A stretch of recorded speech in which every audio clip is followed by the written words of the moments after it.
House of Commons ਦੇ ਵਿੱਚ 0 R ਦੌਰਾਨ ਤਿੱਖੀ ਬਹਿਸ ਦੇਖਣ ਨੂੰ ਮਿਲੀ, ਜਿੱਥੇ ਕਿ ਵਿਰੋਧੀ ਧਿਰ ਦੇ ਲੀਡਰ ਐਂਡਰਿਊ ਸ਼ੀਅਰ ਵੱਲੋਂ ਇੱਕ ਵਾਰ ਮੁੜ ਤੋਂ ਪ੍ਰਧਾਨ ਮੰਤਰੀ ਜਸਟਿਨ ਟਰੂਡੋ ਨੂੰ ਟਰਾਂਸ ਮਾਊਂਟੇਨ ਪਾਈਪਲਾਈਨ ਬਾਰੇ ਆਪਣੀ ਸਥਿਤੀ ਸਪਸ਼ਟ ਕਰਨ ਦੇ ਲਈ ਕਿਹਾ ਗਿਆ।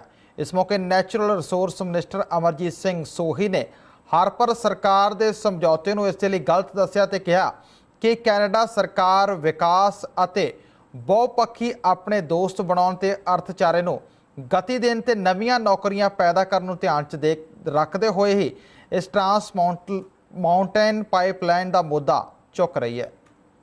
Mr. Speaker, the summer has passed, and after the Prime Minister guaranteed that the Trans Mountain project would be started this summer, the thousands of out-of-work energy workers in this country have been left disappointed. We are now nearing the end of September. The Prime Minister promised that he would introduce legislation that would allow the Trans Mountain project to be built. Will he introduce that legislation today? Natural resources. Mr. Speaker, what we heard yesterday from the leader of the official opposition was the failed policies of the Harper era.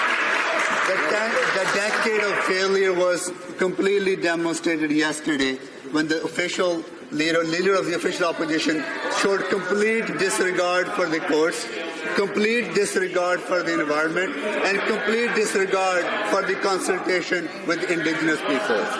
We are focused on getting this project back on track in the right way. Thank you, Mr. Speaker. Order. The Honourable Opposition House Leader, of course, knows that her side has other turns, and so I'd ask her to wait for those and allow those who have the floor to speak and not be interrupted. The Honourable Leader of the Opposition. Mr. Speaker, the Minister well knows that the previous Conservative government saw 4 major pipeline approvals approved and built under our government. But that wasn't the question. The question was the Prime Minister guaranteed that this project would be started this summer.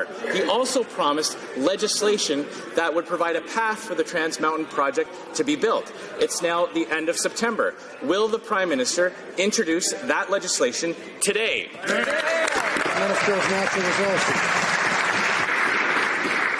Mr. Speaker, let's talk about the failed record of the Harper government to build a single pipeline to expand our global non-US market. When they got in office in 2006, 99% of Alberta's oil was sold to the United States. When they left office in 2015, 99% of Alberta's oil was sold to the United States. We are focused on expanding our global market so we can create more jobs for the middle class, so we can get a proper price for Alberta's oil and continue to grow our economy in the way that works. The Honourable Member for Louis Saint Laurent. Mr. Speaker, on this side of the House, we Conservatives think Trans Mountain is essential and critical for the economy of all Canadians. But what is the Liberal government doing? After having sent $4.5 billion to Houston, they seem pleased with the postponement. What a Liberal failure. Can the Liberal government give us a date? When will work begin on Trans Mountain? Mr. Speaker, we understand that the investment in the Trans Mountain pipeline project is in the national interest. That's why we are moving forward on this project in the right way, making sure that we are respecting in our obligations to meaningfully consult with indigenous peoples, at the same time having a plan in place that allows us to protect the coastal communities, allows us to take action on the impact of the tanker traffic on the marine environment.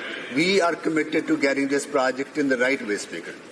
The Honourable Member, Mr. Speaker, you'll have noticed that they can't tell us when the government will begin work on Trans Mountain.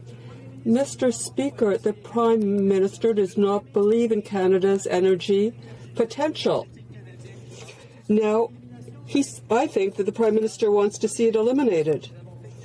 On this side, we have a plan, constructive and realistic plan.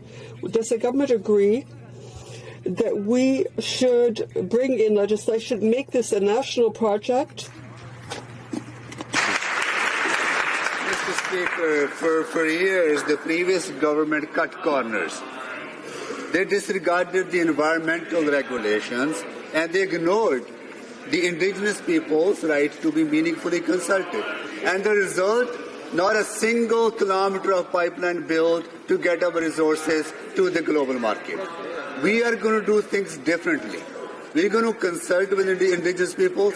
We're going to make sure that we're taking action on protecting coastal communities, that we're taking action to ensure that the impact of the tanker traffic is meaningfully and properly considered.